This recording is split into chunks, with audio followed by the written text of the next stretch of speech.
Ah, that one time I had my ducks in a row. One time.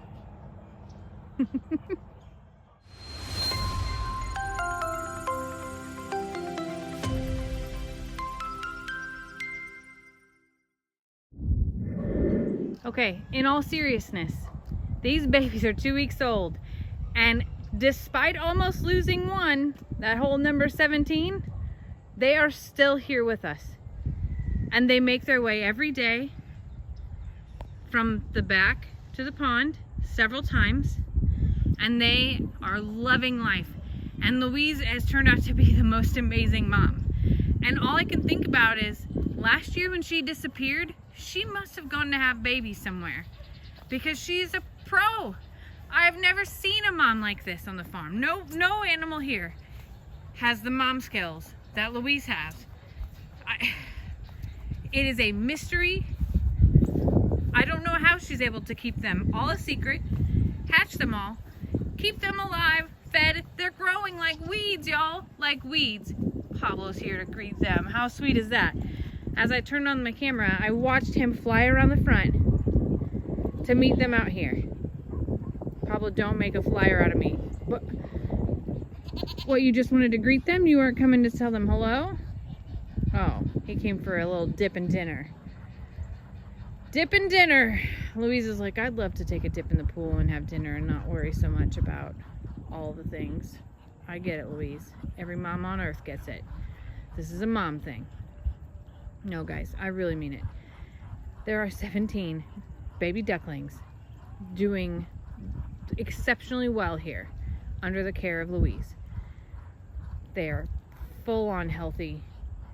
And the saddest part about it all for me, the most selfish part, is that I can't touch them. They have no desire to be loved, and that's okay.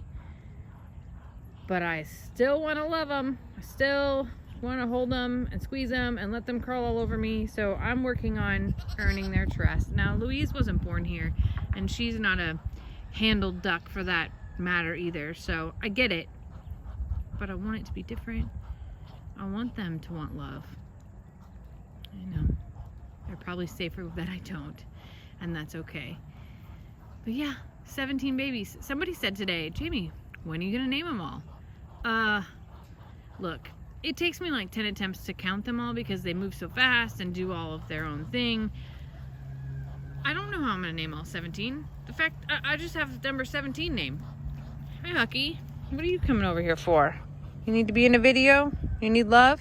Okay. Yeah, 17 babies. And I don't have 17 names. I just know that 17 is still the smallest one out there. And she is still one that you will see every once in a while become a straggler. And that is cute to me because she's just staying true to her little roots of beating to her own drum every once in a while. And maybe that will make her a leader in herself one day. I used to hate being the outcast in school and in my job in the beginning of my career, and I hated that I was different. But it has allowed me to see that it's okay to be different, specifically because I think that sometimes different makes a leader. Sometimes being different and not being afraid to ask questions, or not being afraid to do your own thing. Hi, Rose. Sometimes that whole difference allows you to create, allows you to show people there's other ways. As a kid, I was probably the weirdest kid on earth. I remember when I was graduating from high school, a girl who I had been through all 12 years of school with told me that she remembered the very first thing about me. And it was that I walked into class, kindergarten class with her name was Beth. And the first thing I said was, "Hi, I'm Jamie, will you be my friend?" And she thought that I was the weirdest person on earth. Now, I'd never been to like a pre-K. They didn't have pre-K back then. And I didn't go to a daycare. So my only friends were my brothers who were younger than me. So I was the oldest. So a lot of the things that I did was paving my own way and making my own way and making it up on my own. So going into kindergarten and saying, "Hi, my name's Jamie, will you be my friend?" was my way. And that girl had like 2 older siblings and thought, hey, Fireball, and thought that I was the strangest thing on earth. She's like, "That's not how you make friends." And I'm like, okay, well, I'm here to tell you that's how I made friends. It just wasn't her. We stayed acquaintances, I would say, but we clearly did not connect that day, and I have no idea where she is today, but she thought that I was super strange for saying, "Hi, my name's Jamie, will you be my friend?" And maybe I was, maybe that isn't how people make friends, but that was my way. And now, I don't necessarily...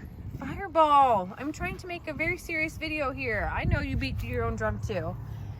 I think that now I'm not afraid to say, "Hi, I'm Jamie. Nice to meet you." I don't necessarily say, "Will you be my friend?" But in my career setting, I'm always like, "Hi, I'm Jamie." I have a little thing that I say about what kind of role that I play. And then I just let people know that I'm here to help. And I think that is what builds friendships and builds, relationships, whether it be business or otherwise in life, is saying who you are, doing what you'll say, and not being afraid to stand by who you are or what you believe in. And not in a mean way, not in a way of like putting others down for not doing the same thing as you, but for just knowing who you are and having enough guts or confidence to say, "I'm Jamie, this is what I do, I'm here to help," and also be okay with not being the one to pave the way, to learn every single day. I know that contradicts itself and kind of goes backwards and everything else, but when I look at these little ducks and I think about, well, all the ducks out here, but the 17 siblings who are all the same age and gonna find paths in life here on the sanctuary, maybe over at Papa's, maybe over at Kim's, maybe with another family, because guys, we can't keep 17 ducks. I just think about which ones are gonna be the leaders.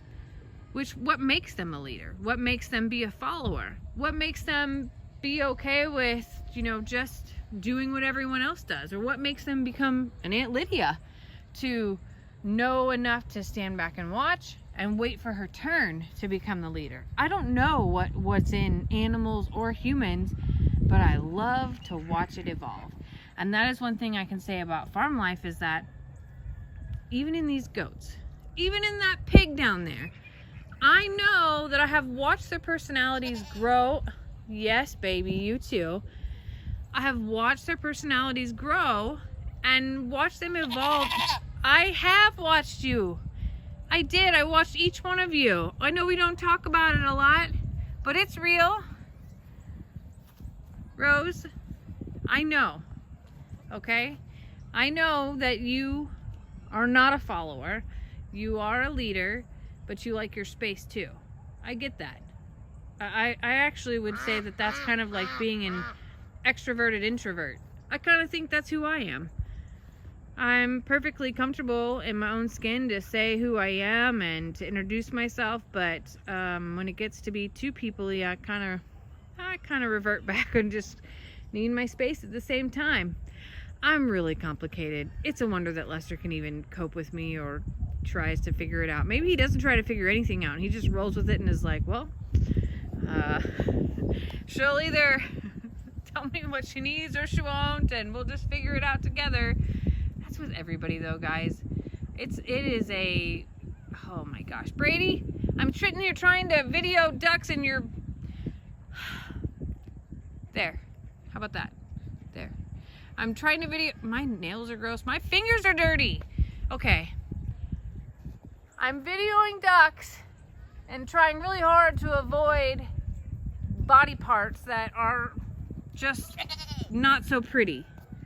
You're pretty, Rose. You're completely beautiful. I'm not ignoring you. This started out to be about ducks. I don't know. It's going nowhere. It's going absolutely nowhere. Anyway, number 17, mark my word, it's gonna be a leader. That's how this is gonna end. They're all the way across the pond and you can barely see them, but they're so dang cute. All right, y'all. Have a good night.